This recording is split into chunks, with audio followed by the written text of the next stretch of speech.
In today's episode, boomerangs aren't the only things that always come back.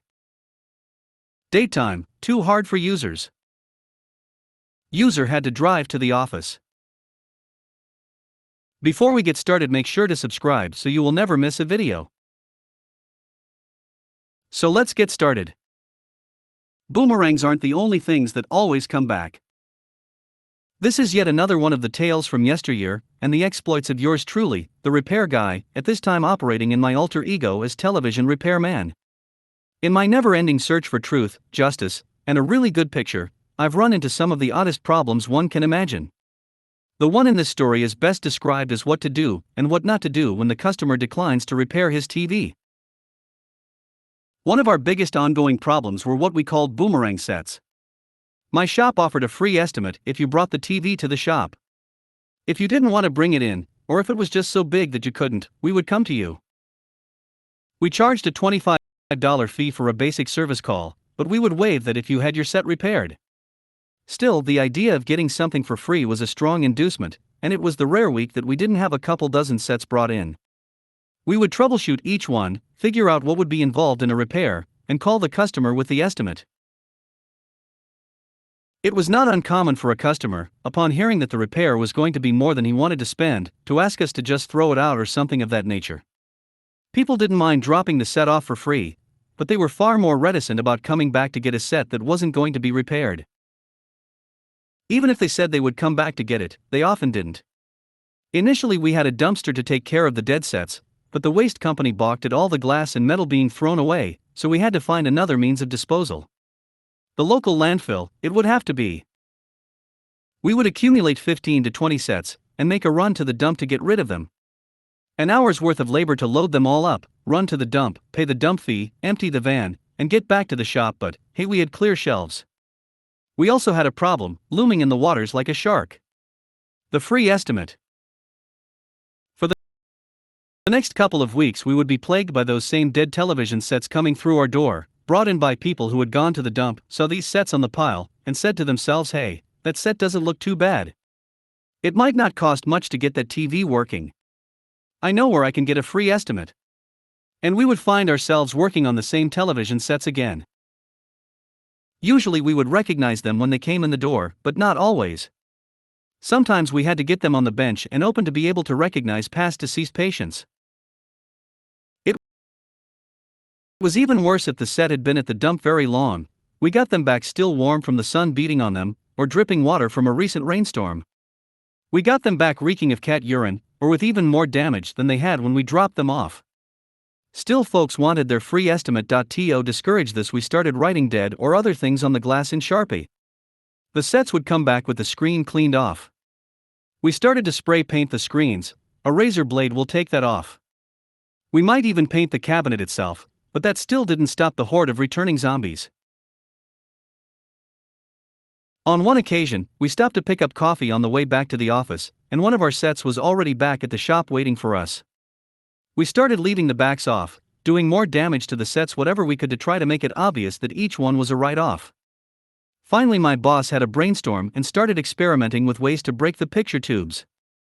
Helpful hint: this is not terribly easy and is not a safe thing to do.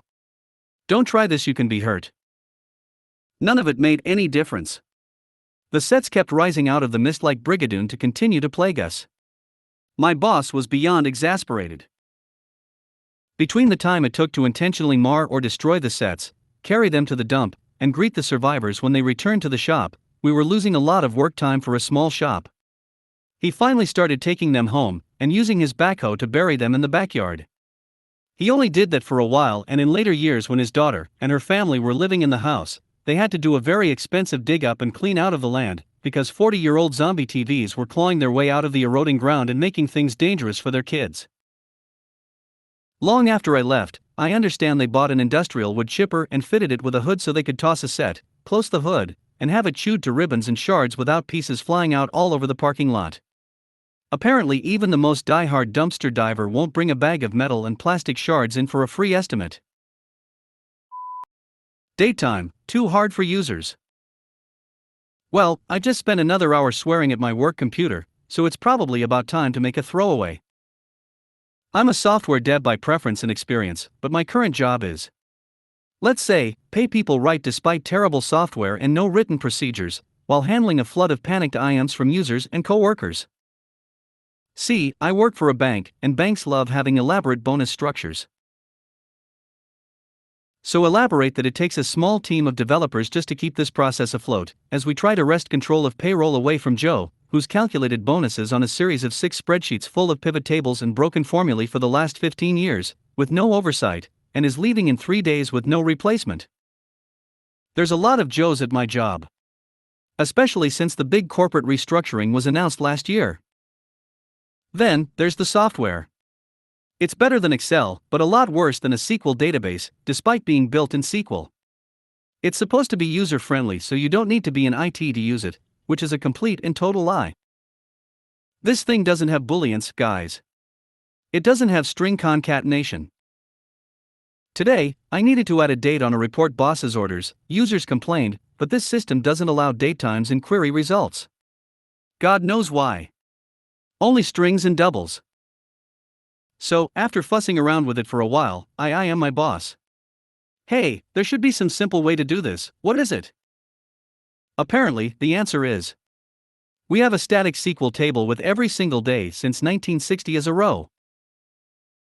If you join to the table with date time, day equals table.date, you can pass the row number through to the report. It's an int, so you can convert that to a double and get a valid query result, and then convert it back to a date time by doing another SQL query on the report. That's the simplest thing 4 smart people could come up with in a decade. Great. Just intuitive and user-friendly, even for non-developers. Way better than just letting me use a date time. Next on the agenda, telling another database's owner that the user complaint they forwarded is their own fault, because they stopped uploading the vital information that is now not showing up our reports. Then listening to a useful webinar from our software vendor, designed to convince us how great their software is by explaining it at great length. Boss's orders. Hopefully it's tech support enough for me to complain, or I'm going to have to bother my partners again, and they're really tired of my work rants. User had to drive to the office. So the client we support uses a VPN for people who do hybrid working. Today this user, who is working from home, their AD password expired due to a suspicious login attempts, and then that means the VPN doesn't connect as they are linked. So the only way to reset it on that machine is to go to the office, link into the domain linked Wi-Fi and reset your password. Once they log out and back in, VPN will work. The call. User, I need my login password reset, I can't log on. Me, after going through diagnostics, troubleshooting, find out the AD password was reset due to a security risk from suspicious login activity, meaning the credentials on the VPN are out of sync with the AD and won't let the user connect to the domain via the VPN to refresh it. We can't reset the VPN credentials while it's out of sync with the AD, because if we do, it breaks the MFA that it also uses and causes a bunch of issues. Me, you need to go to the office, connect to the Wi-Fi, log in and reset it there to reset your expired password. User, that's 30 miles away. I'm working from home today. Me, well, that's the security policy. You can't log in from home or use the VPN to log in if your password has expired and the account has been locked. Also explain the suspicious login attempts, which is why it was reset. User in an angry tone, fine. 20 minutes later, user calls back. User, yeah, the last person told me I need to drive to the office to reset my login. Blah blah blah, I want to speak to a manager. Me, yeah, you spoke to me, the point still stands, go to the office to reset it, can't be done from home. User, fine, but you'll be hearing about this. Me, have a good day, ma'am. Also me, forwarding call recordings and the 2 tickets that were created for each call to user's supervisor. It's not a constant issue, only happened to users if the account's login was flagged by security for suspicious activity, their MFA breaks, or if they've been away from the office for too long and the domain disconnects. They are looking into always-on VPN linked to the AD login for the laptop as soon as it boots up, but for the moment that's on the lowest list of priorities. Cut out a lot of swearing and useless arguments they tried, otherwise this would have been a novel. Rule of thumb, never argue with the guys who tell you how the IT policy or procedure works.